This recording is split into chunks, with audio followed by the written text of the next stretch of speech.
किसी भी competitive exam के अंदर एक क्वेश्चन तो कम से कम मिल ही जाता है जिसमें इस तरह की कंडीशंस हों डिविजिबिलिटी के लिए कि a to the power n plus b to the power n, ऐसी कोई सिचुएशन मिलेगी हमें और उसमें a प्लस बी या a माइनस बी सी डिवीजन के बारे में पूछ लेता है, उनका रिमाइंडर पूछ लेता है ना। तो इस तरह से जो क्वेश्चन आते हैं उनके लिए ये एक सिंगल वीडियो है। इस सिंगल वीडियो को अगर ध्यान से देख लेंगे तो ये जो क्वेश्चन होगा, इस टाइप का क्वेश्चन होगा, वो आपका पक्का हो जाएगा, उसके मार्क्स फुल आएंगे आपको। देखते हैं कैसे।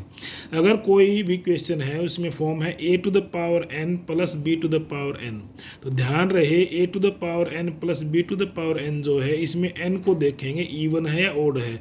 अगर n ओड है तो a प्लस b से ऑलवेज डिविजिबल होगा, ये a प्लस बी से डिविजिबल होगा। अगर यहाँ 7 है, यहाँ पर मान लीजिए 5 है, 7 प्लस 5 कर देंगे, a प्लस बी 12 से डिविजिबल है, ऐसे पता लग जाएगा। और a to the power n plus b to the power n में n अगर इवन है, अगर इवन होगा तो a प्लस बी से डिविजिबल नहीं होगा, ठीक है। a to the power n minus B to the power n आ जाए तो ऐसी स्थिति में देखेंगे n क्या है, ओड है या इवन है। तो अगर n ओड है तो ये a प्लस बी से डिविजिबल नहीं होगा। a to the power n minus B to the power n है और n ओड है तो a प्लस बी से डिविजिबल नहीं होगा। और a to the power n minus B to the power n में n इवन हो तो a प्लस बी से डिविजिबल हो जाएगा, ठीक है।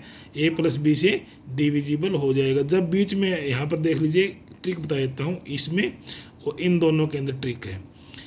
यहाँ n ओड था तो a प्लस बी से डिविजिबल था, यहाँ पर माइनस बीच में आ गई है, ओड है तो a प्लस बी से डिविजिबल नहीं है।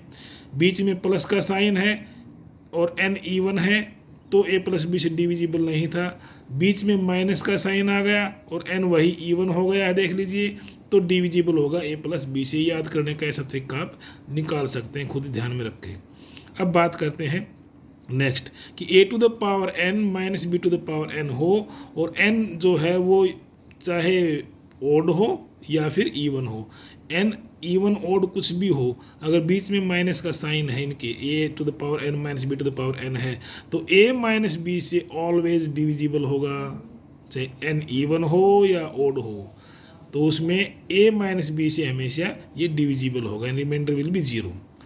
और a to the power n plus b to the power n हो, उसमें n इवन हो या ओड हो, a माइनस बी से कभी भी ये डिविजिबल नहीं होगा। a to the power n minus B to the power n है तो उस स्थिति के अंदर a माइनस बी से हमेशा डिविजिबल है।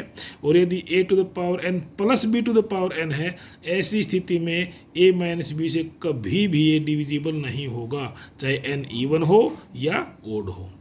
तो ये हमारे छोटे छोटे नियम निकाल करके 6 नियम हमने बनाए, 6 रूल्स हैं। इन 6 रूल्स को ध्यान में बैठा लीजिए। डिविजिबिलिटी जब इस टाइप से आती है, क्वेश्चन बनते हैं तो उसमें रिमाइंडर फाइंड आउट करना होता है। और ये क्वेश्चन बड़े ही रैपिडली आजकल आने लग गए, लगभग हर एग्जाम में आने लग गए हैं। तो इन सभी को आप कृपया सीख लें, याद कर लें। और कोई वीडियो चाहिए तो उसके लिए बताएं, वीडियो को शेयर करें, सभी को फ़ायदा होगा। जय जय श्री राम।